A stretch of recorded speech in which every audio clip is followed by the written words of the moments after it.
Good morning, everybody. Thank you for joining us this morning for the training session 1 for the Colorado Emergency Medical Services Supplemental Payment Program. Really glad to have you all with us. Just a few housekeeping notes to get us started. I just posted in the chat a link to where the slides can be found, as well as a link to the participation form for the program for this year.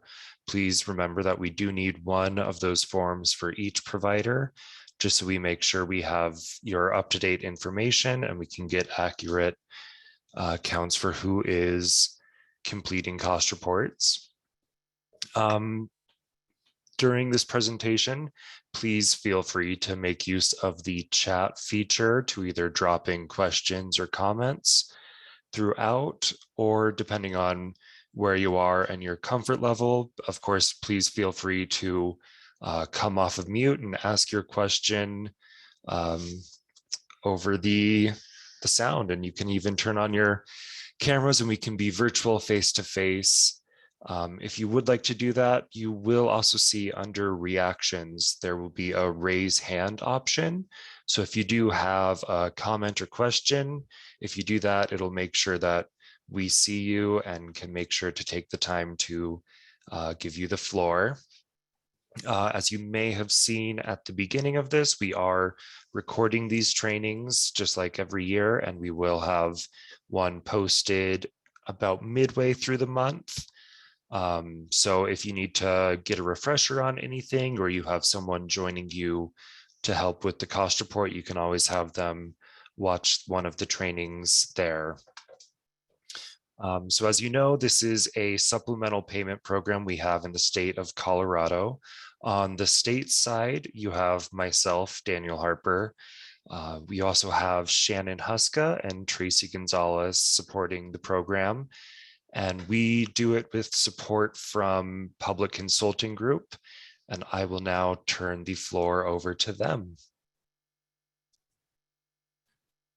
Thanks so much, Daniel. Appreciate it.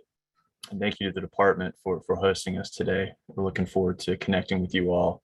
Thanks so much for your time. Appreciate it.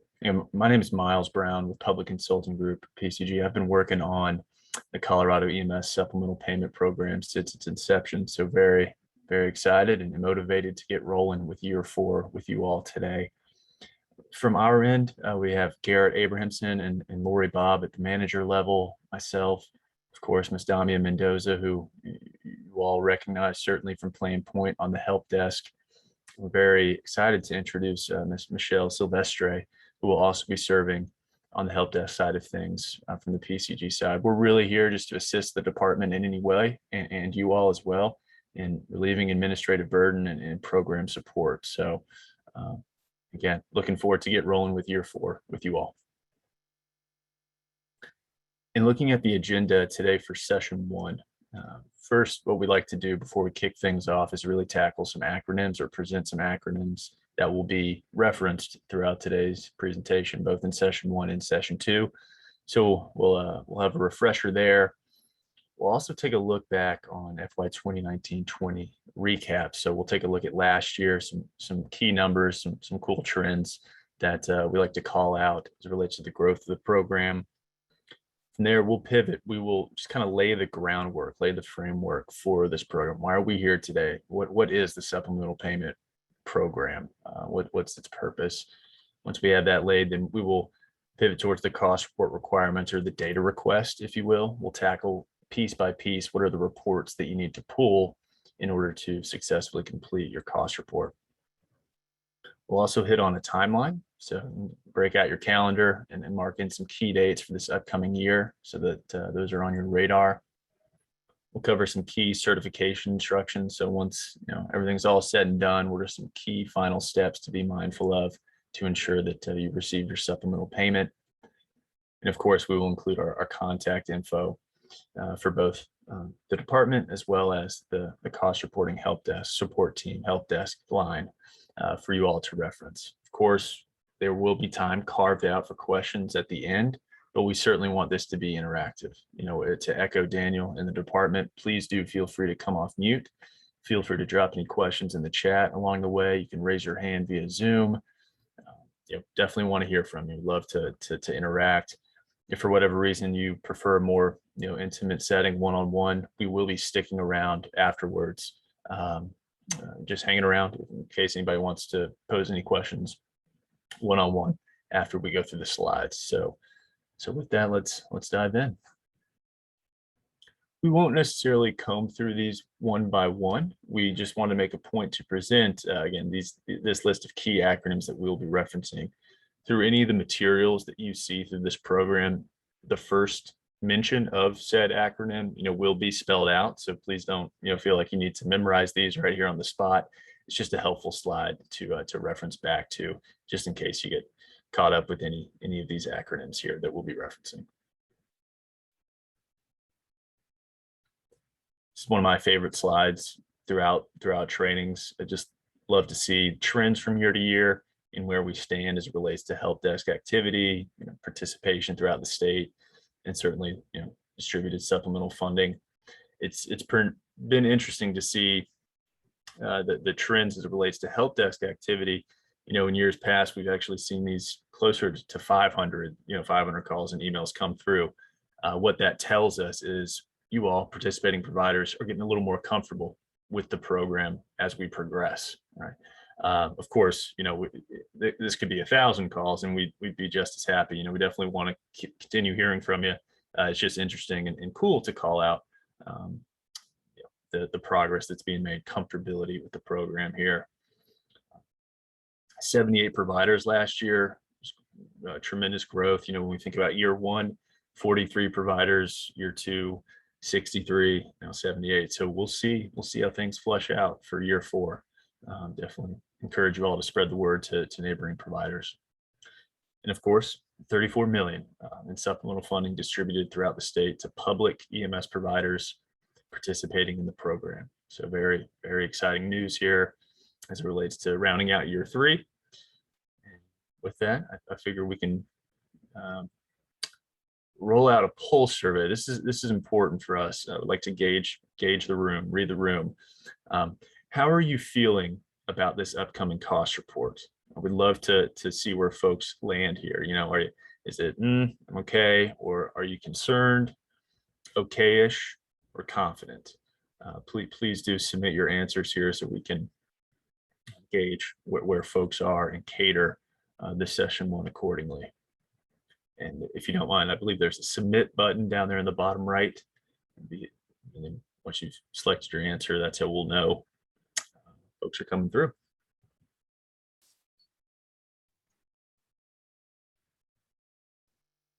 Okay, here are the results.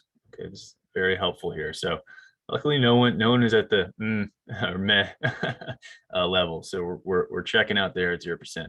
6% are concerned. Okay, so thank you for that heads up.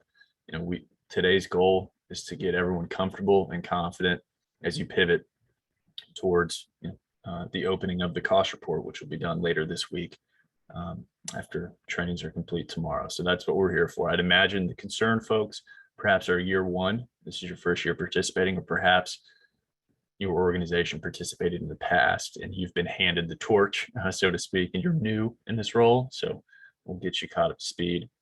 Okay-ish. So just over half of the pool today is okay-ish. We've got 38% confident. So definitely very helpful so that we could cater today's presentation accordingly. So thank you all for your input. So with that, now that we have the pulse survey locked in, Damia, I will toss it to you for a supplemental payment overview. Great. Thank you, Miles. Thank you for everyone participating in the polls and for being here. Again, I am Damia Mendoza, and most of you will know me from the Colorado EMS help desk. I am the person you've been speaking to and most likely emailing with along with Miles. So with the next section here, we're going to be taking a look at what the program really is. What is a supplemental payment? Who can participate? How is this even possible? How do we calculate your payments? We're going to answer all of those overview details so you understand this is a great opportunity for everyone and you can know the steps of how we make it happen. Let's start with the reason programs like this exist across the country, which really starts with the situation of providers. Right now, current Medicaid payment rates do not account for how much it actually costs you to provide emergency medical services, especially to Medicaid patients. Typically, at the rate at which Medicaid transports are reimbursed are about 25% of how much it costs you to provide transports. And that makes it so that municipalities and counties, so all of you, the providers, have to look for alternative funding sources, such as allocations of taxes and fees that you collect from other patients to whom you have been providing transports. So the Colorado EMS supplemental payment provides additional funding on top of your current Medicaid payments. So it really is designed to shorten that gap between the Medicaid payments that you receive now and how much it actually costs you to provide a transport. If we take a look at this graph here, we're able to see the process of how this works. So you are a provider, right? Your department, your entity in this program is called a provider. So you transport Health First Colorado beneficiaries, patients. Then you bill Medicaid for those transports. That's not changing. You will continue to receive those payments as you're billing. In addition to that, the department, so the state of Colorado, will be drawing additional funding via the Federal Medical Assistance Percentage, also known as the FMAP, and we'll be referencing this a couple of times throughout the presentation. So they're able to draw down the federal portion of the Medicaid costs and then distribute the additional funding to you all. Summary of the Colorado EMS supplemental payment is, this is a voluntary program. It's an ongoing reimbursement opportunity for public EMS providers to receive additional funding for providing EMS services to Health First Colorado beneficiaries. So like I said, this is created to reduce the cap of low Medicaid reimbursement rates to all of you. In order to participate in this program or to be able to obtain that reimbursement, you need to complete a cost report on an annual basis. And all of the cost, all of the data that you have to report falls under the state fiscal year, which is July 1st to June 30th. And this year it will be July 1st, 2020 to June 30th of 2021. But how to complete the cost report is going to be the bulk of this presentation and also of session 2.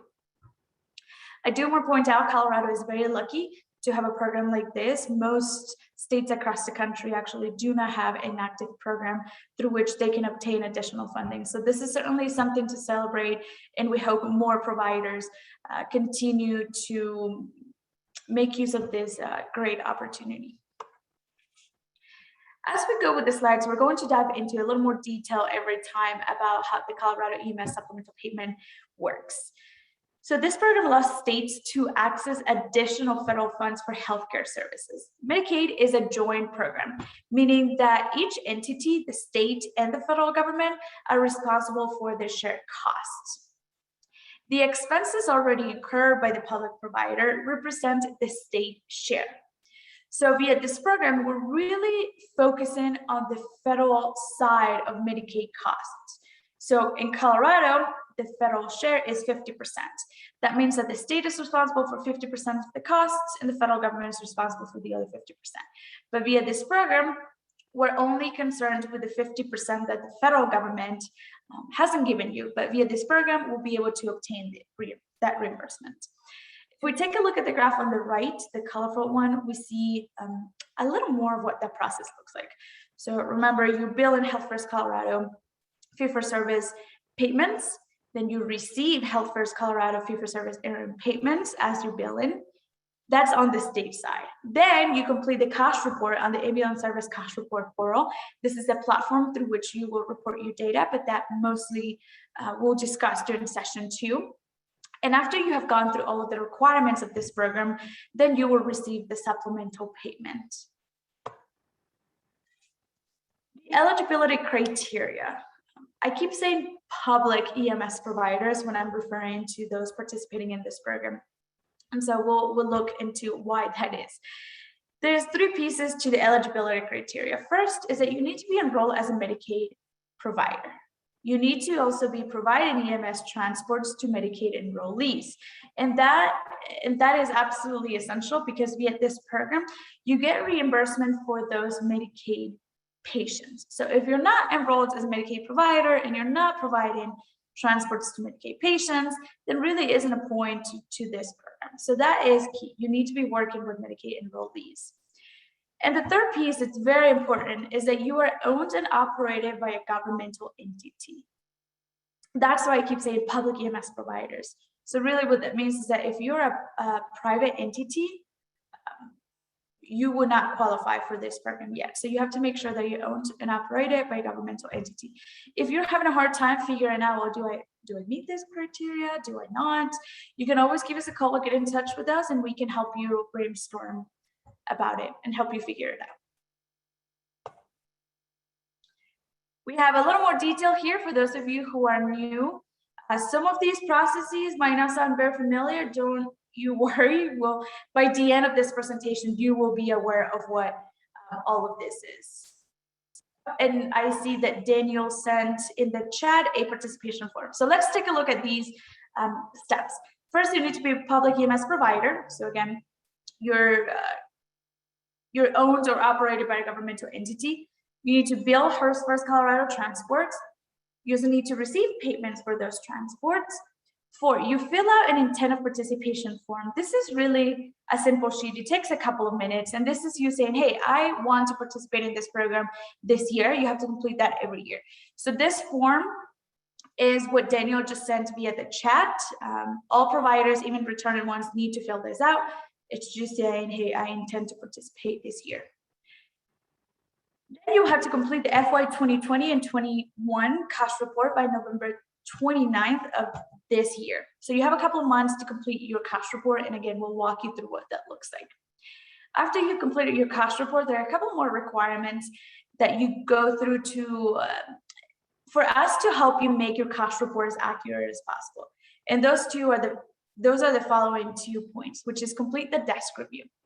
We'll walk you through what that looks like and the timeline of that, but just so you know, it's an automatic high-level check on your cost report, so we can point out, hey, is there anything that seems off that we need to correct?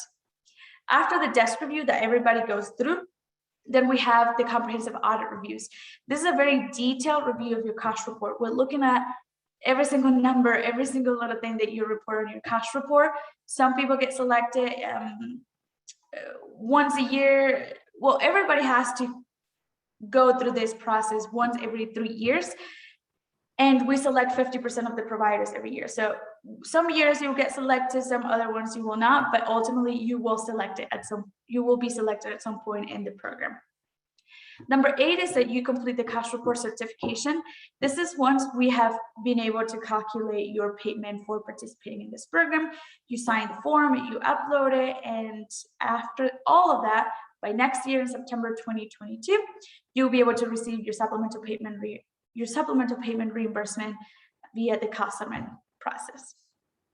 So this is, in a nutshell, everything that you have to go through in order to receive your supplemental payment. We talked about the cost settlement calculation. So that really is how we calculate your payment, how we go about figuring out, well, this provider gets 2,000 and the other one gets 5,000. This is how it happens. I do want to point out, this is purely for the sake of showing you how the program works. This is by no means a template for you to go and plug in the numbers and figure out how much money you could potentially get from this program.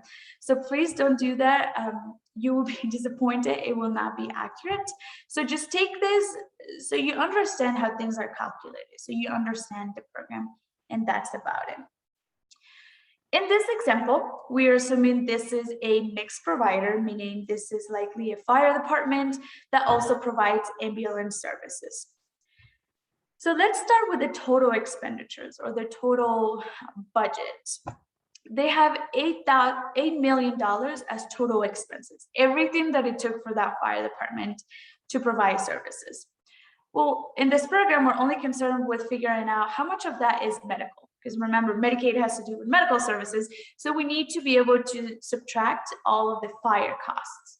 In order to do that, we take a look at the CAD data, computer aided dispatch data. we take a look at the time on task for all of the calls.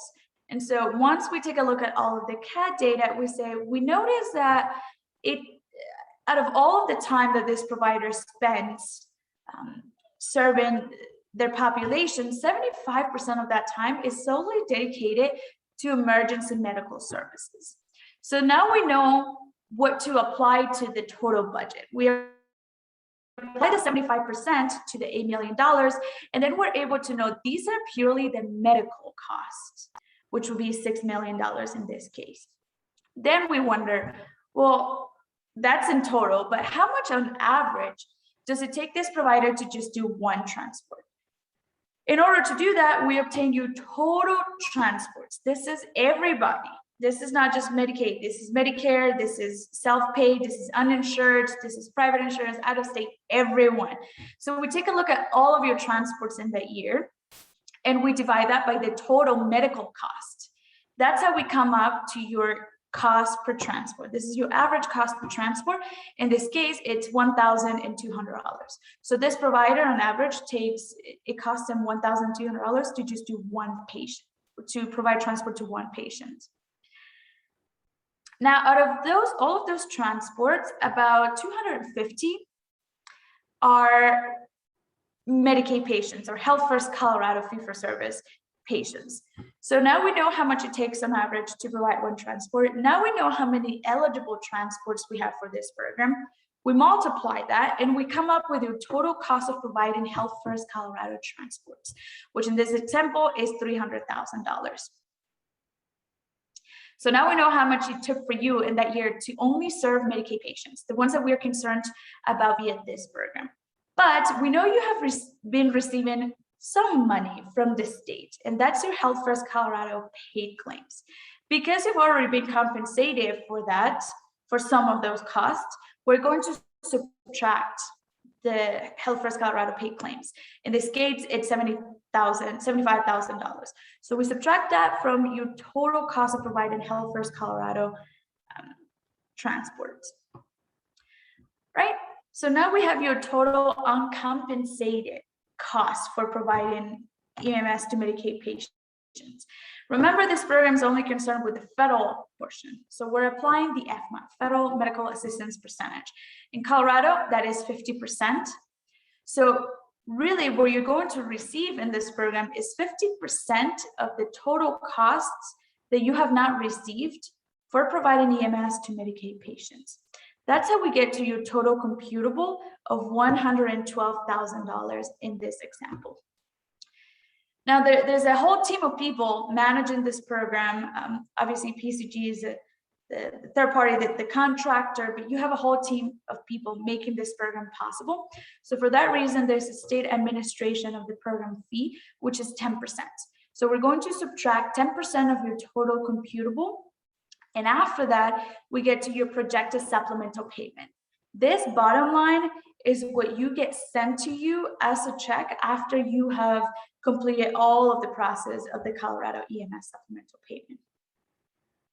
Again, this is just for you to understand the mechanics of the calculation. This is not a template for you to figure out your payments. And you will understand why as we go through this presentation. Something very important to call out here is the total number of transports.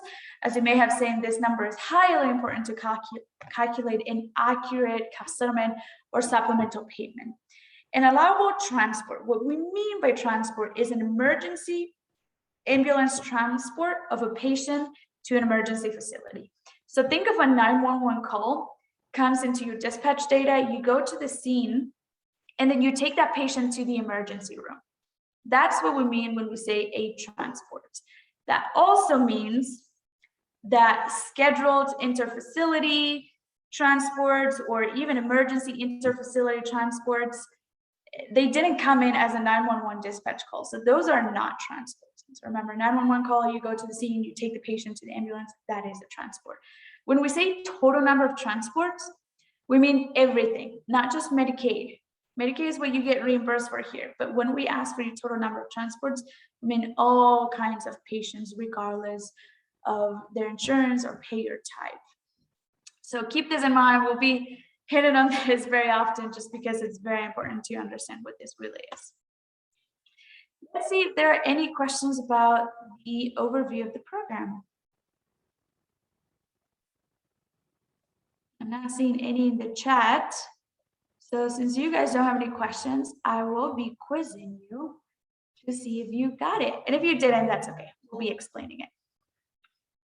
Oh, we do see questions. When is a participation form due? As soon as possible. You can just submit it when you get a chance to complete it. If you don't have access to the ASCR yet, the email that you put on there will be the first one to obtain access. And you just follow the instructions on that sheet. Right? Let us know, Tara, if that made sense or if you needed additional guidance. In the meantime, okay, that made sense. Thank you, Tara. So now let's switch over to the quiz time. You will see a box in front of you.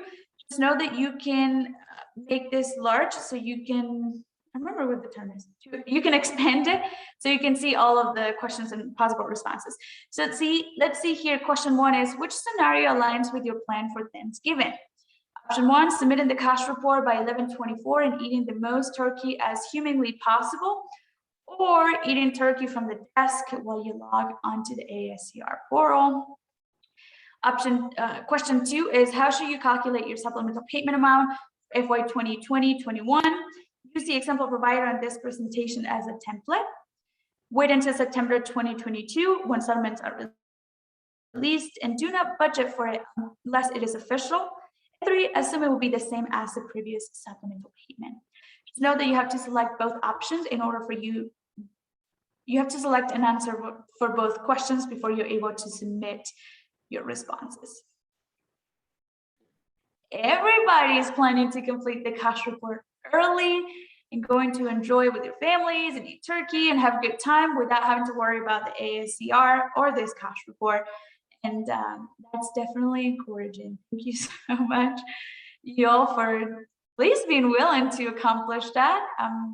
I'm sure you will. For question 2, how should you calculate your supplemental payment amount for FY 2020-21? Most of you said wait until September 2022 when settlements are released and do not budget for it until it is official. And that is 100% correct. The example that I walked you through was just so you understand how the payments are calculated. It is not a template. You will be disappointed if you do that. So I would suggest to just go through the program, be responsive, and do not budget for it. Don't plan for it until you get the check. Once you get the check, then figure out what you're going to do with it, plan for it. But until then, don't anticipate any specific number. It's very hard to calculate. And that is because we actually don't find out your number of eligible transports, so the ones that you will get reimbursed for, until August of next year. So that's one of the biggest pieces to calculate your transports, and we're not going to have that until next year. So just wait until September 2022. Let's take a look also at why the other 2 options are not correct. Use the example provided on this presentation as a template. I mean, I already said that one. It's very hard to calculate your payment just yet because we don't have the accurate information. And do not assume that it will be the same as the previous supplemental payment. I mean, even the in the last 2 years, we've seen dramatic changes for some providers given COVID-19. So I would say don't assume that it will be the same as last year. Maybe your calls have increased or decreased quite a bit because people don't want to go to the hospital unless it's necessary. Your budgets have shifted because your priorities have shifted. So there's a lot of factors here that have changed. Don't just assume that it will be the same as last year. Wait until September. That's the correct answer. All right. Thank you everyone for participating in that quiz. And now I will pass it back to Miles. Thank you, Damia. Appreciate it. So now that we have the groundwork laid for the Colorado EMS supplemental payment program, let's pivot towards the cost report requirements, aka the data request, right? What are the reports, the pieces needed in order to successfully complete a cost report? So you say, hey, I want to pursue the program. Okay, now what? This is your checklist right here. This is a great slide to reference afterwards. You know, when you huddle up with your team and you say, all right, who's in charge of what? Who's going to pull which report? This is the slide to reference. In the following slides, you know, we'll comb through these one by one, dissect each. But in terms of just your summary checklist to make sure you're moving along, certainly refer to this slide here. Highly encourage folks to, if you're able, you know, create a little team. You know, we typically see a hybrid, a mix of, you know, operations folks, certainly finance, administrative folks. So it's definitely a team effort here is ideal. And, you know, some of these reports certainly are already in place, right? You pull naturally that you have on file. So it's more so just a matter of taking note and designating who's in charge of what and going from there. So let's start with expenditures to kick things off. So obviously a key piece here is the expenditures report, right? Your cost reporting. So the annual report for actual dollars spent by your organization in state fiscal year 21, right? So for all the reports you're pulling for this year, that time frame is going to be July 1, 2020 through June 30th, 2021. And with the expenditures piece, again, it's the dollar amounts spent by your organization. We want to be mindful of and be sure that you're only including those necessary expenditures to really get that ambulance out the door, right? We recognize that occasionally there will be those costs that you know, that you have offhand. You know, let's say you host a barbecue over the summer for the chief that's retiring, or you got miscellaneous celebrations, what have you. It's all well and good. We recognize that those are incurred. However, those aren't ultimately tied or needed for the provision of EMS. So being mindful of those, excluding those from the cost report. And from there, once you have your expenditures pulled, the key exercise, it's really a crosswalking exercise, but the first step that you need to be mindful of is determining which bucket, we like to call them buckets, do your costs fall in. On this expenditures, on this cost report, there are 3 expenditure buckets, if you will. First being your MTS expense tab. And during session 2, you know, of course, we'll get hands-on with the portal and show you this where it falls within the tool. But the MTS expense tab, standing for Medical Transportation Services. So throughout this program, when you see MTS, just think EMS. They go hand in hand, right? Those costs solely dedicated to the provision of EMS. The non-MTS tab, and this is particularly important for our mixed-use fire departments on the line. Those non-MTS expenses, right? Your firefighting supplies, self-contained breathing apparatus, fire marshal, fire prevention. Those costs that have nothing to do with the provision of EMS, right? Those are your non-MTS, and of course, a lot of times for our mixed-use departments, again, you have shared costs that need to be reported on the expense allocation tab. You have dual certified paramedics and firefighters, right? These personnel that can go out on both types of calls throughout a year. Those salaries for those folks, that would be a shared cost that's reported on the expense allocation. So really key step in getting going is pulling those reports and identifying which of the 3 buckets they fall under.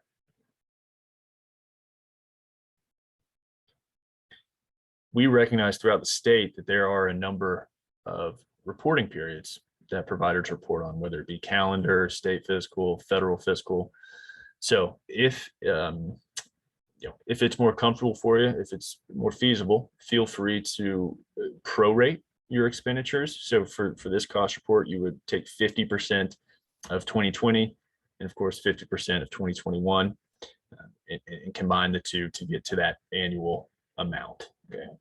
Now the ideal approach is to be able to pull on the specific date, right? July 1, 2020 through June 30th, 2021. That is preferred and that is ideal. However, we are mindful of the different periods out there. So with that being said, please do feel free to prorate if that's more suitable for your organization. And also want to call out that we recognize that of course, CMS is rolling out the Medicare Ground Ambulance Data Collection Survey.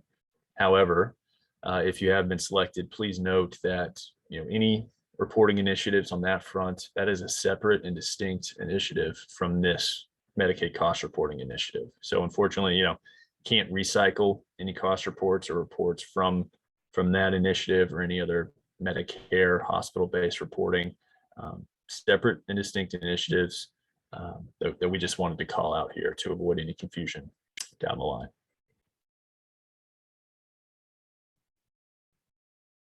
All right. Depreciation. So this is not a required piece for participating providers. However, it is certainly a lucrative opportunity for you all to include additional allowable costs. So reporting those capital assets that fall above the $5,000 threshold. All right. So obviously we're talking ambulance agencies, fire departments. You all have large capital assets. You have buildings, you have vehicles, you have big equipment, right? So you can report depreciation on those assets as long as they fall above that $5,000 threshold mark. If for whatever reason an expenditure type falls below that 5K mark, simply report it as an expenditure, in one of the tabs that we just hit on. Similarly, on depreciation, the way that we have to identify which bucket an expenditure falls in, MTS, non, or shared, it's the same process for each capital asset when reporting depreciation. Okay. So for instance, your MTS, right? That's your ambulances, your stretchers, your cots. Okay. Non-MTS fire engine that does not transport patients. It's just solely meant to put out fires. Expense allocation, radios is a common example, capital asset that is shared obviously within the department. So being mindful of the 3 buckets on the depreciation tab as well.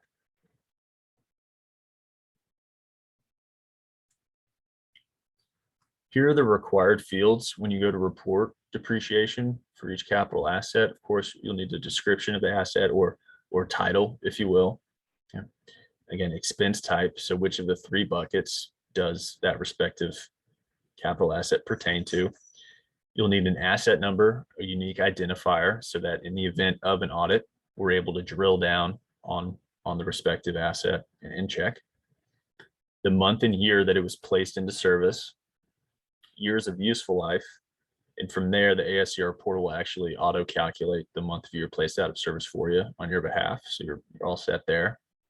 Of course, your purchase cost of the asset, and if applicable, salvage value. We see commonly that this is not factored in. It's not commonly reported, but if applicable, there is a column within the portal for you to report salvage value, and it will factor in accordingly. So again, the ASCR portal, once these required fields are plugged in, will auto-calculate the allowable depreciation expense for this cost reporting period on your behalf.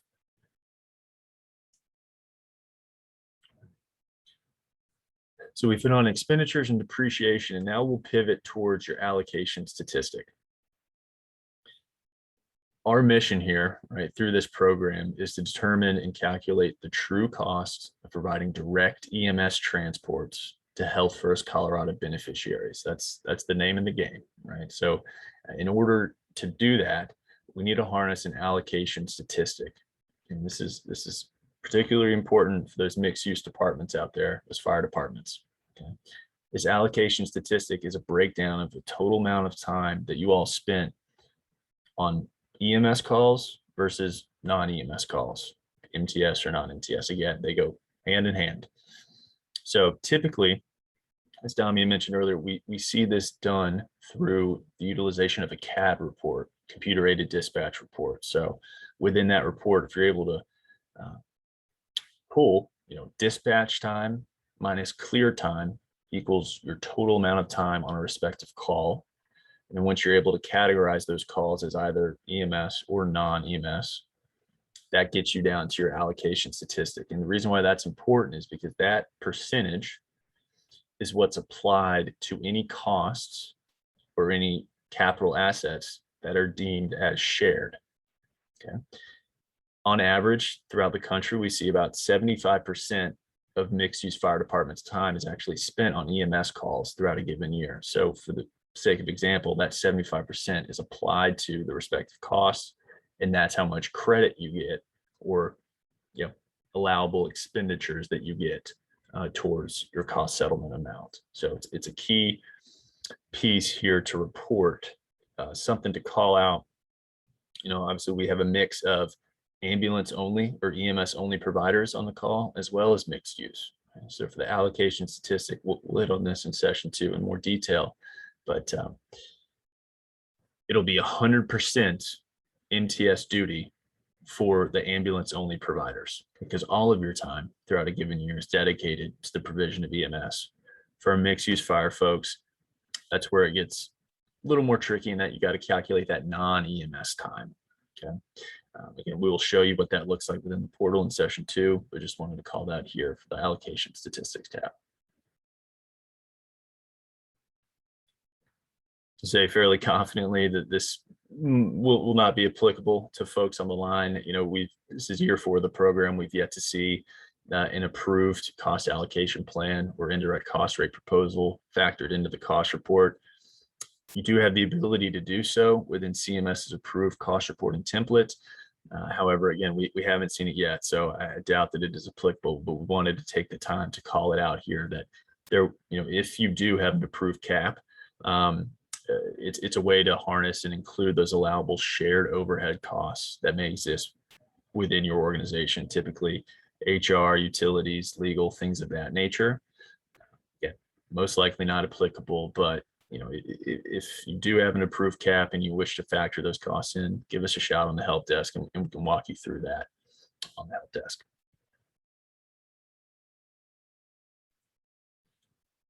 With the help of the department, we will be able to pull your Health First Colorado transports and revenues received for those transports. So you're all set there on the Health First Colorado front. However, within CMS's approved cost reporting template, you all will need to report net revenues received for other payer groups. Okay, so it's not gross, not the amount charged, but net revenues received for all other payer types outside of Health First Colorado. So we've got that part covered. All other payer groups will fall on you all. As Damia walked you through the cost settlement calculation, you'll recall that these will not have an impact on your settlement. However, it is important that these are reported, again, for all the other payer groups outside. Typically, we see providers really link up with their billing vendors on this one and just request an annual summary breakdown of those payer groups for net revenues received.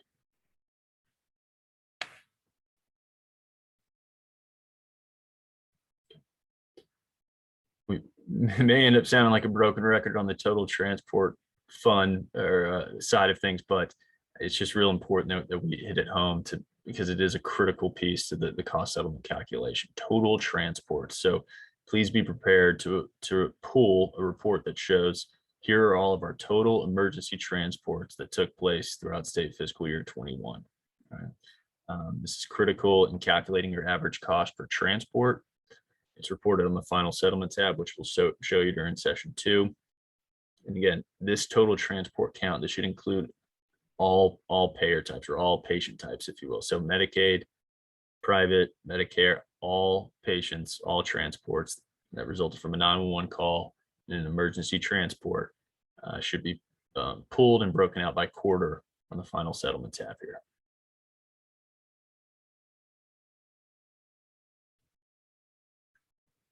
As mentioned, the Colorado EMS Supplemental Payment Program, this is a federally approved supplemental payment program where you're drawing down matching federal dollars. So for that reason, it's important through the cost reporting process to back out any other federal funds that were spent by your department in state fiscal year 21. Commonly, this comes in the form of SAFER, AFG, FEMA, certainly CARES this year, CARES Act funding. The amount spent from federal dollars, from federal grants during the time period need to be backed out from a specific line item within the cost report to avoid any double dipping. We'll show you the mechanics of that and what that looks like in session 2, but being mindful of pulling those reports, drilling down again on the amount that was spent with those federal funds in the given cost reporting period is critical to avoid that double dipping. I will call out that state and local funds are not applicable in this cost report. You do not need to report or back those out. Or the federal fund amount is the one that we want to pay attention to here for this piece. As mentioned, CARES Act funding, we recognize this is going to be prevalent, certainly prevalent for most providers, especially given the past year and a half. So these are federal funds to be mindful of that do apply here that you'll need to back out on the reclassifications and adjustments tab. We'll show you this tab in detail in session 2, but did want to call out, plant the seed here that on the reclass and adjustments tab, again, that's where you'll select, okay, this grant was used for paying salaries or overtime to mixed use paramedics and firefighters. Okay, that's what these federal funds were spent on throughout the year. So from there, you'll select shared or expense allocation. You'll put in the respective amount, and then from the salaries line item, right? So backing it out from a specific spot in the cost report will be critical for a successful cost report. Hey, Miles, we're seeing a question here. Okay. It says, does this program reimbursement count as federal funds? Mr. Harper, I think you nailed the explanation. I think this question came up last week, and I believe you had a great response. Yeah, happy to jump in on this one. So while we do draw down federal funds for this, it passes through the state and is seen as a Medicaid payment. So it would not be counted as federal funds.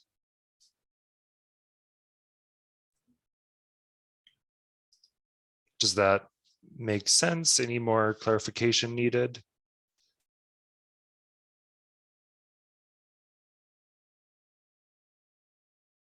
Yep, happy to help. Great question, Chief, and Daniel, thanks so much for handling that one. Sounds better when you say it. So, Chief, thanks for the question, and want to encourage folks again to continue dropping questions in the chat. You help other participating providers throughout the state because we will bake these questions into the updated FAQ guide that we'll post to the portal later. So definitely keep the questions coming, and we'll keep coming right back at you with these quizzes. So let's see what we got here. I think we have 4 quizzes in this section out. The first 2 questions that we have here. Question 1, select the correct course of action.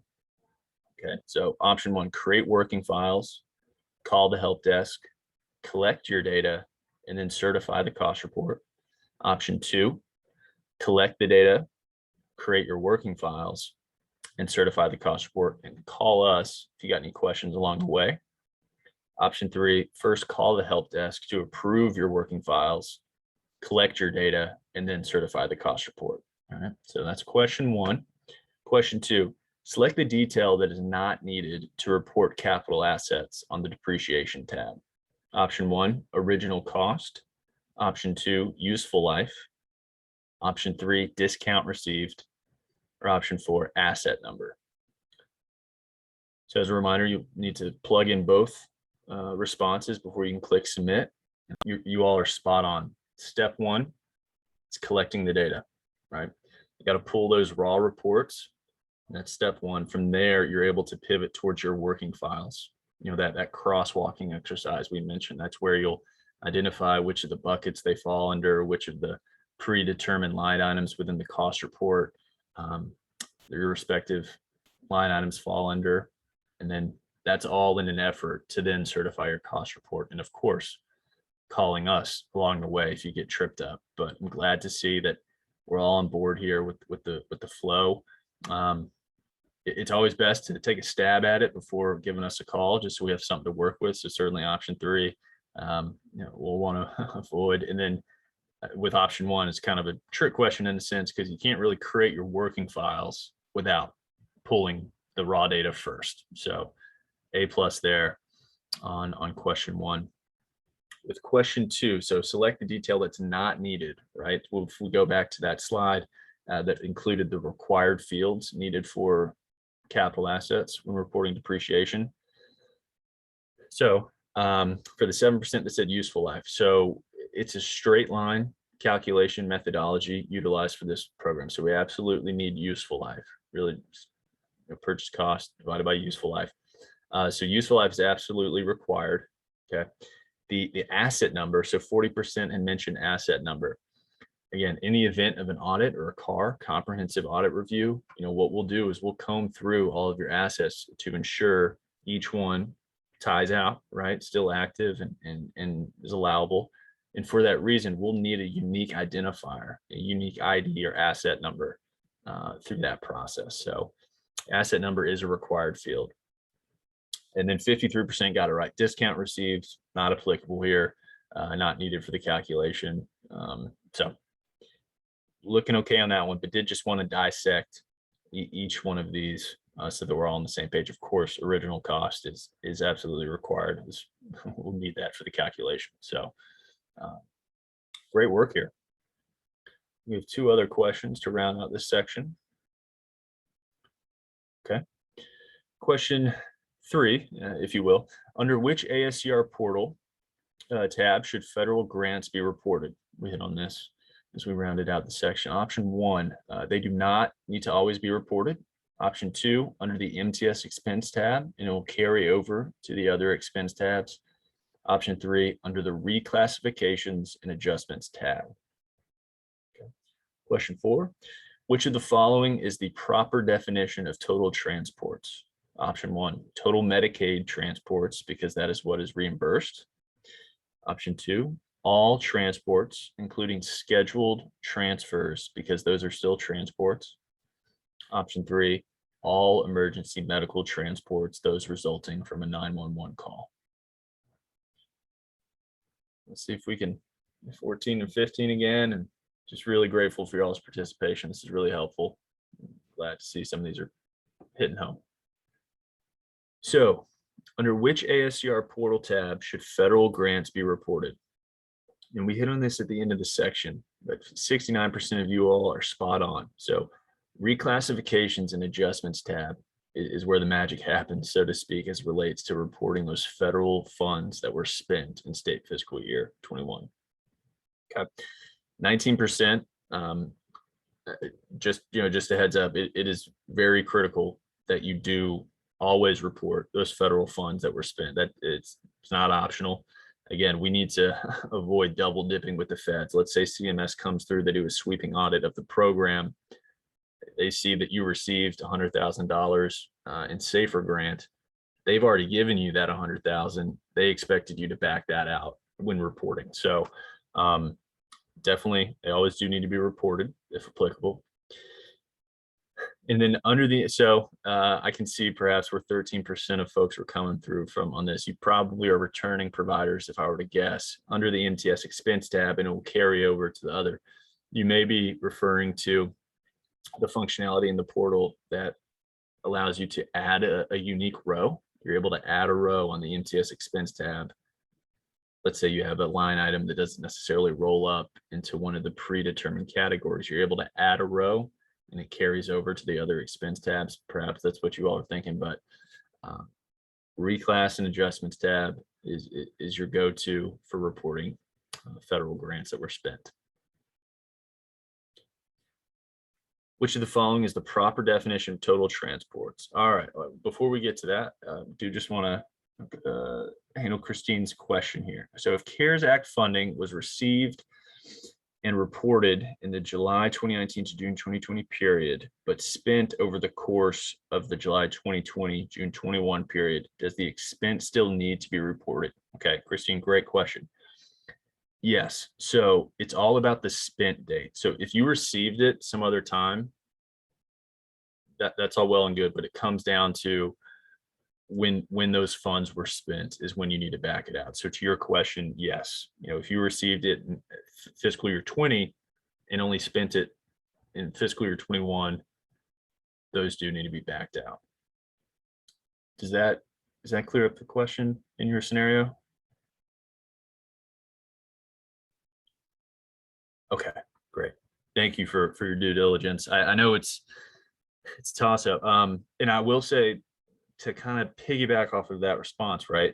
We recognize that sometimes these grants can be very large sums. Okay, so let's say in say fiscal year 21, you receive, let's say luck out and you get like $1 million in federal funding, but you only spend 250,000 of that, right? You spend a quarter of it. Only that quarter is what needs to be backed out. You do not need to pull out the full million. Okay, so they may ultimately end up wiping out a cost report in some cases. So just to piggyback off that to go in line, it's really just the spent amount and the spent date that matters. So, Christine said because he had to repay the rest. So Christine, thanks so much for your question. Appreciate you there. Again, we'll bake these into the FAQ document for others to reference.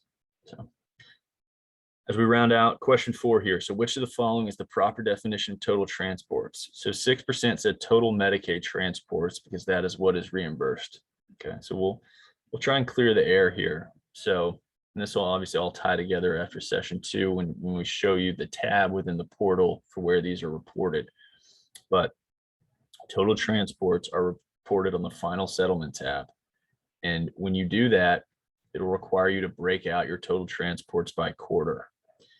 And for each, you're reporting all emergency medical transports, regardless of payer type. So not just Medicaid, not excluding Medicaid, it's all transports. So hopefully that clears up the 6% that selected option 1. Okay. The 31% that selected option 2, all transports, including scheduled transfers. So there's the kicker there in option 2, right? Scheduled transfers. When you bill a respective procedure code for that transfer, ultimately on the department's list of allowable emergency transport procedure codes, that scheduled transfer isn't going to pop up. So in the eyes of the program, scheduled transfer, interfacility transfer isn't an emergency transport. So hopefully 31%, that clears up that one. And then the remaining 60%, great job. All emergency medical transports, right? All payers, all patient types resulting from a 911 call. That's spot on. So great work here. And we don't mean to harp or sound like a broken record when we go through one by one. We just want to make sure that folks are taken care of and we clear up any gray area as it relates to all the questions. So great work here on this one, on this section. And Damia, I will toss it to you for a few key next steps. Thank you so much, Miles, and everyone for participating. It seems like we got a lot of A+, which is awesome. It means you all are getting it or you already know it from previous years. So that's good news. It shows that you would do just great for this year. So Miles has walked you through the pieces that you would need to complete the cost report. Let's assume, just for the sake of this next session, that you're done with your cost report, right? November 29th came over, you have completed it. What happens next? We know that the cost report is not the only requirement for this program. So now we'll be walking you through some of the other processes that you need to complete in order to actually obtain your supplemental payment. So let's start here with taking a look at the timeline, what the entire program looks like in one fiscal year cycle. So September to October 2021, that's where we are right now. We're just kicking off this program for this year. So it's the cost report and trainings, which will be completed this week. November 2021, this is when your cost reports are due by the 29th, but you all said that you will complete it by way before the 29th, so we should be fine there. We probably should update this slide to reflect the wishes of you all. So this is when you're done reporting your data. You have collected all the pieces that Miles walked you through. You put it onto the ASCR, which we'll show you how to do in session 2. And then in February, March 2022, this is really when we begin taking a looking taking a look at your cash report to make sure, well, what are some things that we can improve? What more guidance can we give the providers? So that is known as the desk review. Every single provider across the state participating in this program needs to undergo desk reviews. And so we'll show you in a little bit what that process looks like as well. Then in March through April, remember I mentioned we audit 50% of the participating providers. So you'll go through a comprehensive audit review, also known as the audit or a CAR. This is a very detailed review of your cash report. We're double checking that everything you're claiming is in fact in your supporting documentation. So if you are selected for it, which you will at least once every 3 years, that will happen from March through April. Then August 2022 comes by, and that's when we received the Health First Colorado Transports and Revenue Populated. So throughout the presentation, we've been saying, hey, don't use the cost settlement calculation as a template, because we don't know what your reimbursement will be until next year. So this is the piece as to why we can estimate your revenue before then. The data about the total number of transports that you will get reimbursement for, we will not have it until August of 2022. So that's next year. Once we have that data, we're able to see, well, how much money this provider receive in error and payments, and how many transports are we reimbursing them for. Once we're able to process that data, then at the end of August 2022 or early September, then we let you take a look at your potential reimbursement, your supplemental payment. And so once you take a look at your supplemental payment, then you're able to sign your cash report certification form, and then we're able to issue your payment in September 2022. So as you can see, we're kicking it off right now, but you don't receive the payment until next September. So some of you who are returning providers, it's been just a little bit since you've received your payment, and hopefully it was worth it. Well, the reason it shows that you're here because it was worth it for you. So just know it is a lengthy process, but it is additional funding that otherwise you would not obtain. Let's take a look at the desk review. All the providers need to undergo this process from February to March of 2022. When we're ready for this process, we will let you know. So it's not something that you have to be keeping track of. We'll notify you once we're doing it. This is a process designed to maintain accuracy. So we're taking a high-level overview of, we're taking a high-level look at your cost report and telling you, hey, some things seem a little too high, or what's going on here? And so it's communication back and forth between you and PCG. For those of you who are returning, historically, we do this via email in an Excel file. I highly encourage you to come to session 2 because we have a new process of doing this. Hopefully that will be much easier, but that will be covered in session 2. So what's happening in the desk review is that you're responding to trigger warnings and thresholds. So you will receive a lot of questions or just a few questions, depending on how you're doing with your cash report. We'll be asking you to confirm that things are accurate, that things seem okay for you, and that you do have supporting documentation to back up what you've claimed. So it's a lot of back and forth between you guys and us. If there are any items that require revisions, that's completely fine. You're not in trouble. This process is meant to help you correct your cash report. So if there's any missed cash reporting, we'll just reopen your cash report and let you make those revisions. So if we take a look at this graph, we're able to see the process. You submit your annual cash report, you respond to all the desk review questions. If we reopen your cash report to make revisions, then you have to complete the cash report certification tab. So this is under the assumption that you're not selected for a CAR. So you go from desk review to completing your cash report certification tab. And after that, you will receive your supplemental payment in September. But let's take a look at what it would be if you are selected for a CAR or an audit. That is the comprehensive audit review. I've been saying the CAR. 50% of the providers are selected every year for a CAR, at least once every 3 years. This happens between March and April of 2022. All providers need to go at least once every 3 years. This is not voluntary. If you sign up for the program, you will need to comply with the requirements of it. What happens here is, as you're completing your cash report, Miles has been talking about your internal reports and those that you will work with your internal teams to obtain. All of those internal reports need to be uploaded to the ASCR. So as you're completing your cash report, you're uploading your support and documentation. We're going to review all of that to make sure that what you have claimed is correct. Let's say you are selected for a car, you will be notified of that via email. We'll let you know, hey, you've been selected, congratulations.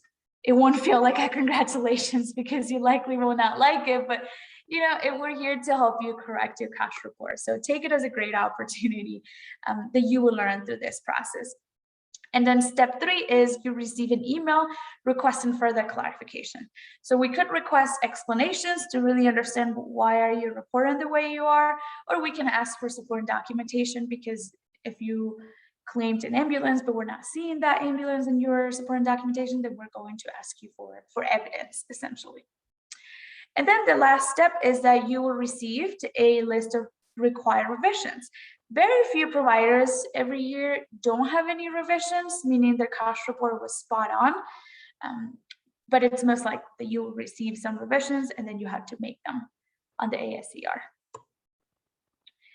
For those providers that do receive a list of required revisions, they will need to attend a strategic intervention training. The name of this is very intimidating, but the reality is that this is a very easy process. What happens is you meet with a PCG staff, and we're going to go through the list of your required revisions. So the goal is not just to say, hey, this is wrong, go and fix it.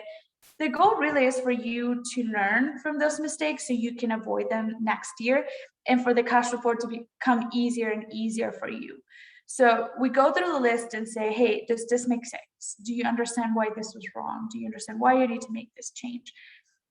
And this is also a really great opportunity for you to ask any questions. So yes, we do provide trainings that are on the ASCR. We're doing trainings right now. We have a group of you, but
Great participation, everyone. Thank you.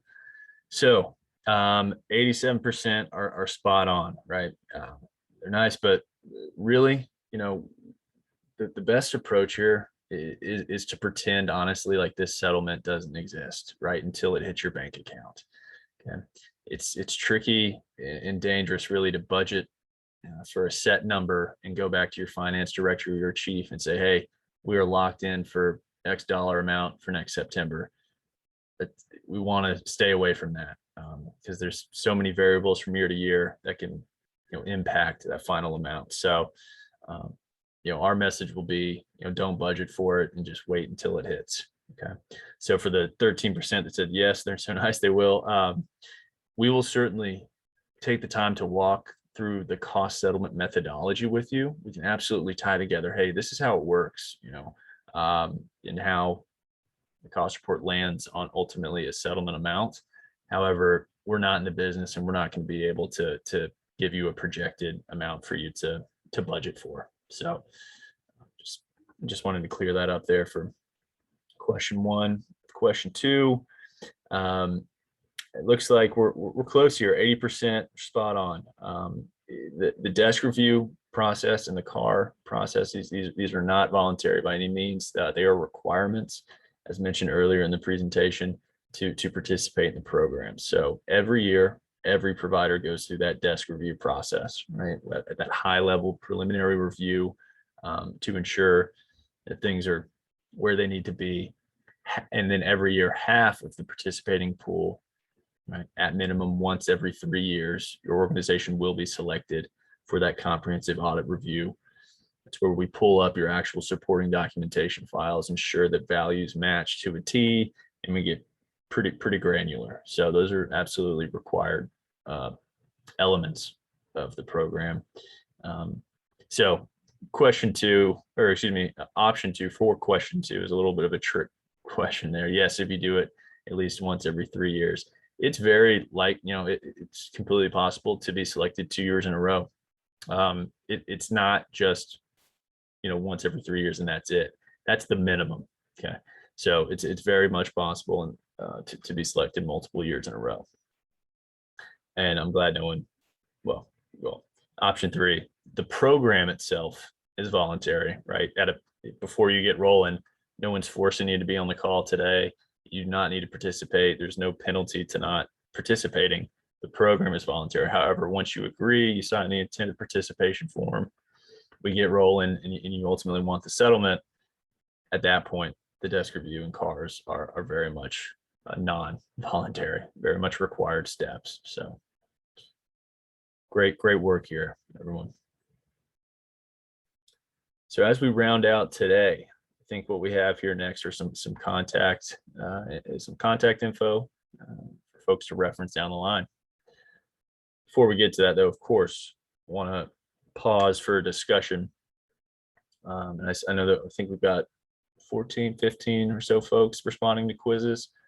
Would love to hear from you all, particularly the returning providers. I know, let's see, there was about 6% of folks that were concerned and so what recommendations would you give those folks, that 6%, for a successful cost reporting experience? Things that come to mind. I believe, 56% said okay-ish, and the remaining were confident. So feel free to drop in the chat. Ideally, come off mute. Would love to hear if there's any input or advice out there.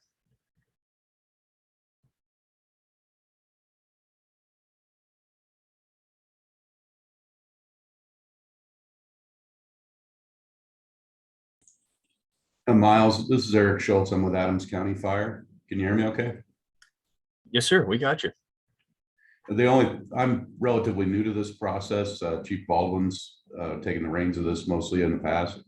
But I can just tell you from last year being involved, I called your help desk a number of times, and I always felt that they were very helpful and explained everything really well. So that would be my recommendation, and that'll probably be what I'm doing this year as well. So that's my advice. Gotcha. Thank you, sir. No, I appreciate you hitting that one home for us. We are here. Our job It's to relieve as much administrative burden as possible off you all. So we're here to clear up questions, walk you through any things or any obstacles in your way. So thank you, sir, for calling, and look forward to working with you again this year. Thank you. It looks like Christine dropped in a chat. Start early so you have enough time to work through all the components of the report. That is great advice, Christine. I think we hate to see scenarios over the past few years where folks, it's a week or two out and they're just starting to pull reports. It can get pretty hectic, even if it's just small chips away at the cost report. So the cost reports will be open this Friday, once all trainings are complete at the end of the day tomorrow. So even something small as hopping on and knocking out the provider information tab or basic contact info, or setting up a quick meeting with your internal folks saying, hey, just to confirm you got this report again this year, right? You're in charge of this. So Christine, that's great advice. Just chipping away early so that everyone can relax during Thanksgiving and you're not scrambling and missing Thanksgiving dinner because you got to do a cost report. Okay, Tara, it looks like I recommend inputting info into a spreadsheet at the end of each month and then just transferring it to the portal in November. It's great. It's great. Yeah, no, Excel files are ideal through this program. It really helps, especially during the desk review and audit process. So, if you are able to pull your for example, your expenditures month by month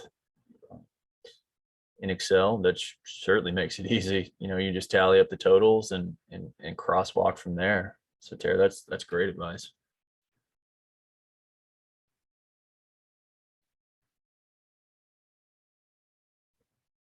Jan says agreed. Go into the portal and do sections early. It doesn't look like it, but it does take time to complete. PS, the help desk is awesome.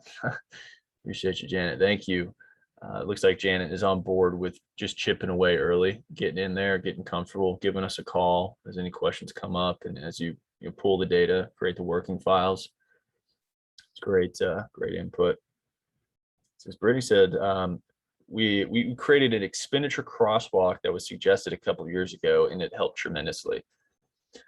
That's the magic ingredient there, right? The crosswalking exercise. If you're able to curate, an Excel file this year that, you have all of your expenditures. Let's take expenditures, for example.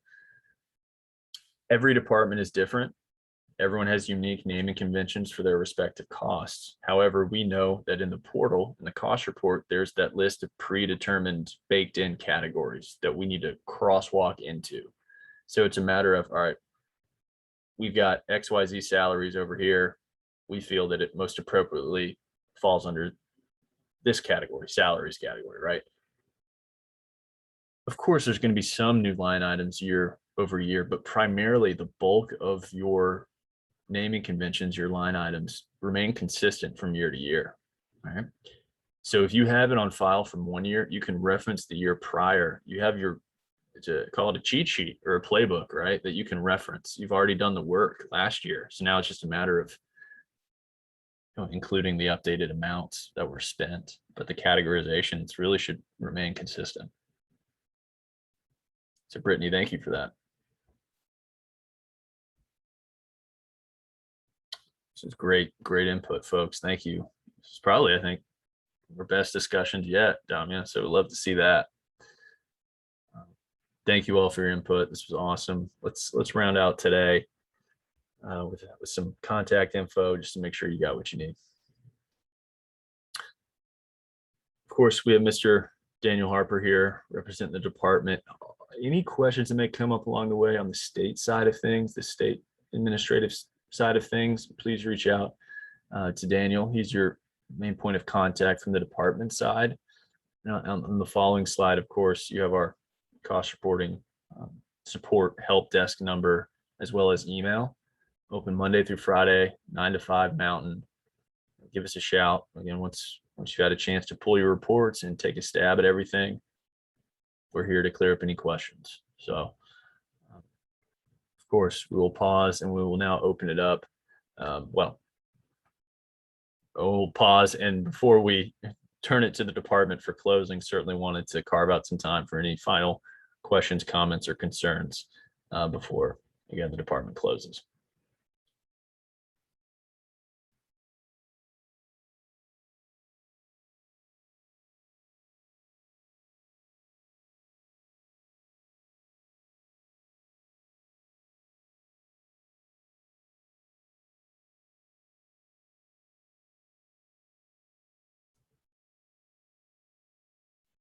Daniel, I'm hearing crickets, so we'll defer to you, sir. Of course, thank you, Miles, and thanks to both you and Damia for presenting today, and to Tracy for helping with those polls. Appreciate everyone taking the time out of their morning to join us. And of course, if you think of any questions in the coming days or weeks, please feel to reach out to either myself or the help desk, and we are more than happy to help get those answered.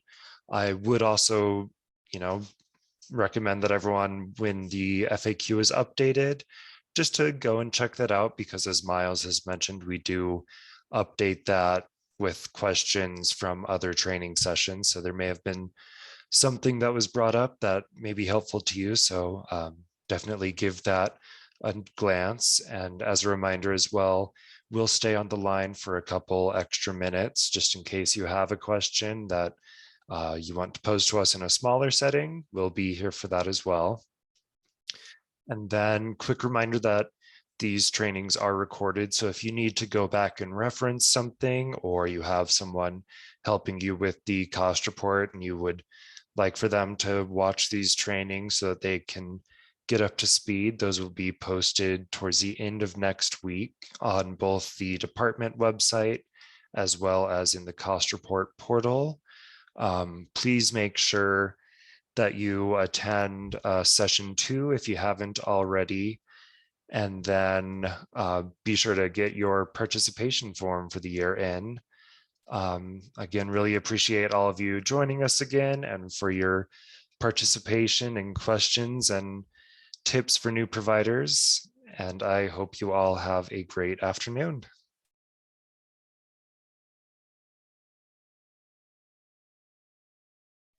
Thank you, everyone. See you later.